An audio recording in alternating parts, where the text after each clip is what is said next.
Genesis chapter 31. Jacob heard that Laban's sons were saying, "Jacob took everything our father owned, and from it he produced all of this wealth." And Jacob saw that Laban no longer liked him as much as he used to. Then the Lord said to Jacob, "Go back to the land of your ancestors and to your relatives, and I will be with you." So Jacob sent for Rachel and Leah and summoned them into the field where his flock was. He said to them, "I am aware that your father no longer likes me as much as he used to. But my father's God has been with me.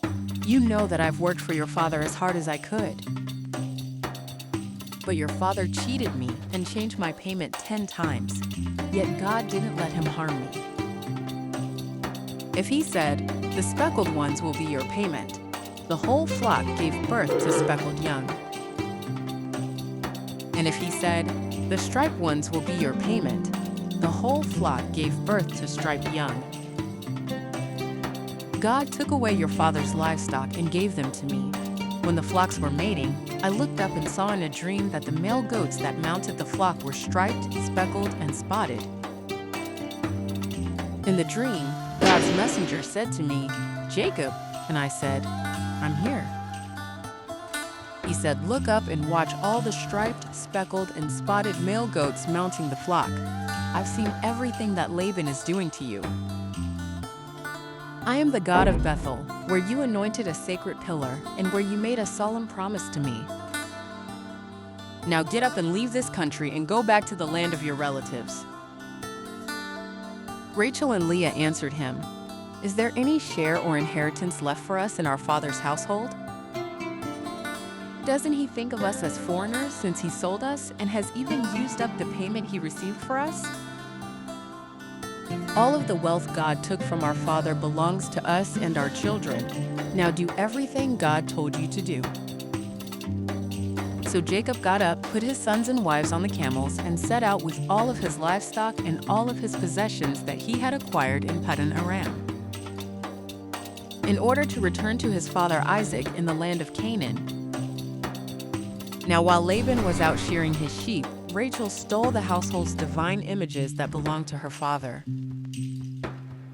Moreover, Jacob deceived Laban the Aramean by not sending word to him that he was leaving. So Jacob and his entire household left. He got up, crossed the river, and set out directly for the mountains of Gilead. 3 days later, Laban found out that Jacob had gone.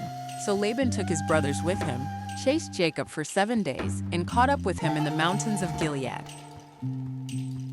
That night, God appeared to Laban the Aramean in a dream and said, "Be careful and don't say anything hastily to Jacob one way or the other." Laban reached Jacob after Jacob had pitched his tent in the mountains. So Laban and his brothers also pitched theirs in the mountains of Gilead. Laban said to Jacob, "What have you done? You have deceived me and taken off with my daughters as if they were prisoners of war. Why did you leave secretly, deceiving me and not letting me know? I would have sent you off with a celebration with songs and tambourines and harps. You didn't even let me kiss my sons and my daughters goodbye. Now you've acted like a fool, and I have the power to punish you. However, your father's God told me yesterday, 'Be careful and don't say anything hastily to Jacob one way or the other.' You've rushed off now because you missed your father's household so much, but why did you steal my gods?" Jacob responded to Laban, "I was afraid and convinced myself that you would take your daughters away from me. Whomever you find with your divine images won't lie. Identify whatever I have that is yours in front of your brothers and take it." Jacob didn't know that Rachel had stolen them. Laban went into Jacob's tent, Leah's tent, and her 2 servants' tent and didn't find them. So he left Leah's tent and went into Rachel's. Now Rachel had taken the divine images and put them into the camel's saddlebag and sat on them. Laban felt around in the whole tent but couldn't find them. Rachel said to her father, "Sir, don't be angry with me because I can't get up for you. I'm having my period." He searched but couldn't find the divine images. Jacob was angry and complained to Laban, "What have I done wrong, and what's my crime that you've tracked me down like this? You've now felt through all of my baggage, and what have you found from your household's belongings? Put it in front of our relatives and let them decide between us. For these 20 years I've been with you. Your female sheep and goats haven't miscarried, and I haven't eaten your flock's rams. When animals were killed, I didn't bring them to you, but took the loss myself. You demanded compensation from me for any animals poached during the day or night. The dry heat consumed me during the day, and the frost at night. I couldn't sleep. I've now spent 20 years in your household. I worked for 14 years for your 2 daughters, and for 6 years for your flock, and you changed my pay 10 times. If the God of my father, the God of Abraham, and the awesome one of Isaac hadn't been with me, you'd have no doubt sent me away without anything. God saw my harsh treatment and my hard work and reprimanded you yesterday." Laban responded and told Jacob, "The daughters are my daughters, the children are my children, and the flocks are my flocks. Everything you see is mine. But what can I do now about my daughters and about their sons? Come, let's make a treaty, you and me, and let something be our witness." So Jacob took a stone, set it up as a sacred pillar, and said to his relatives, "Gather stones."